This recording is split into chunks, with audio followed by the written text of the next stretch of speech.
covenants. Have you ever looked at the stars and felt impossibly small? Well, today we're diving into an ancient story where counting stars became a promise that changed history. And what's fascinating is how this story from Genesis 15 connects to some of the deepest human experiences: doubt, faith, and waiting for promises to be fulfilled. You know, I've always wondered about that. What makes this particular chapter so significant? Well, according to biblical scholars, Genesis 15 stands as one of the most pivotal chapters in the entire biblical narrative. It captures this profound moment of covenant making between God and Abram. A covenant? That sounds pretty formal. Actually, it's fascinating because in the ancient Near East, covenants were these really serious agreements, usually involving promises about land, protection, and loyalty. So what sparked this particular covenant? It all started with Abram's deep uncertainty about his future. He had no heir, which in ancient times was basically a crisis of identity and legacy. Right, and he wasn't exactly young at this point. Exactly. And here's where it gets interesting. Instead of just keeping quiet about his doubts, Abram actually questions God directly. Wait, he questioned God? How did that go over? That's one of the most beautiful parts. God doesn't rebuke him. Instead, according to the text, God takes him outside and tells him to look at the stars. Just to count stars?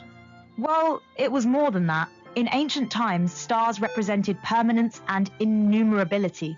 God was essentially saying, your descendants will be as countless as these stars. That's quite a promise to someone without even one child. And this leads to one of the most quoted verses in the Bible. Abram believed the Lord, and it was credited to him as righteousness. So his faith was enough? According to the text, yes. And this was revolutionary. It wasn't about what Abram did, but about his trust in the promise. But then something really interesting happens with some animals, right? Ah, yes. This is where we get into ancient covenant practices. God instructs Abram to bring specific animals and cut them in half.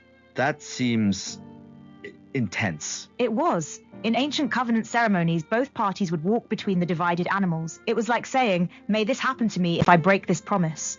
But that's not exactly what happens here, is it? No, and this is crucial. Only God, represented by a smoking fire pot and flaming torch, passes between the pieces. It's a unilateral covenant. Meaning? God takes all the responsibility for fulfilling the promises. Abram doesn't have to walk between the pieces. That's pretty significant, isn't it? Absolutely. It shows that God's promises don't depend on human performance. They're based on his faithfulness alone. But then God drops some pretty heavy news about the future. Yes. He tells Abram that his descendants would be enslaved for 400 years before the promises would be fulfilled. 400 years? That's a long time to wait. And this reveals something profound about God's timing. He sees the whole picture while we only see our moment. You know, that reminds me of something interesting in the text about transformation stages. Ah, yes, the dust, sand, stars progression. It's this beautiful metaphor for spiritual growth and transformation. Can you break that down? Well, according to the text, we start as dust, our basic created state. Then, through refinement, we become like sand, and finally we're transformed into something as glorious as stars. That's a pretty powerful image of personal growth. And it's interesting how this connects to modern psychology, the idea that transformation often involves periods of difficulty and refinement. So, what can we learn from this chapter for our lives today? Well, first, it teaches us that honest doubt isn't the opposite of faith. It can actually lead to stronger faith when we bring our questions to God. That's pretty refreshing, actually. Right? And second, it shows us that waiting isn't just dead time. It's often where the most important growth happens. Like that 400-year waiting period. Exactly. And third, it reminds us that God's promises are based on his faithfulness, not our performance. You know what's fascinating?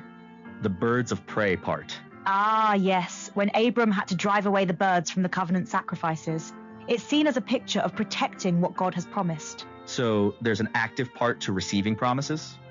Yes, while God's faithfulness doesn't depend on us, we still have a role in actively believing and protecting our faith. Let's talk about that covenant ceremony again. It seems so different from modern agreements. In ancient Near Eastern culture, these ceremonies were the most binding form of agreement possible. Walking between the pieces was essentially saying, may I be cut in pieces if I break this covenant. That puts it in perspective, doesn't it? And remember, only God passes through. He takes all the responsibility for fulfilling these promises. What about the astronomical aspect? I mean, counting stars wasn't exactly easy back then. In ancient times, stars were seen as fixed and permanent. They were the most stable things people could observe. So using them as a metaphor for God's promises was incredibly powerful. And they couldn't even see all the stars we can see today with our technology. Exactly. Which makes the promise even more amazing. God knew the true number of stars when humans could only see a fraction of them. So what's the biggest takeaway for our listeners? I think it's that faith and doubt aren't opposites. They're often part of the same journey. Abram questioned God but still believed, and that belief was counted as righteousness. And about waiting for promises to be fulfilled? Yes, the 400-year wait shows us that God's timeline often differs from ours, but his promises remain sure. It's kind of like that dust to stars transformation. It takes time. And each stage, dust, sand, stars, has its purpose in the process. So when we're in the sand stage, we can trust that the star stage is coming, even if we can't see it yet. Just like Abram couldn't see those countless descendants yet. But he believed anyway, and that's what made all the difference. Well, that brings us to the end of today's episode of Copilot Podcasts. Remember, sometimes the biggest promises start with counting stars, even when you can't see the end result yet. And just like Abram, your questions and doubts might just be the beginning of a deeper faith journey. Thanks for joining us today. Keep looking up at those stars. They've got quite a story to tell.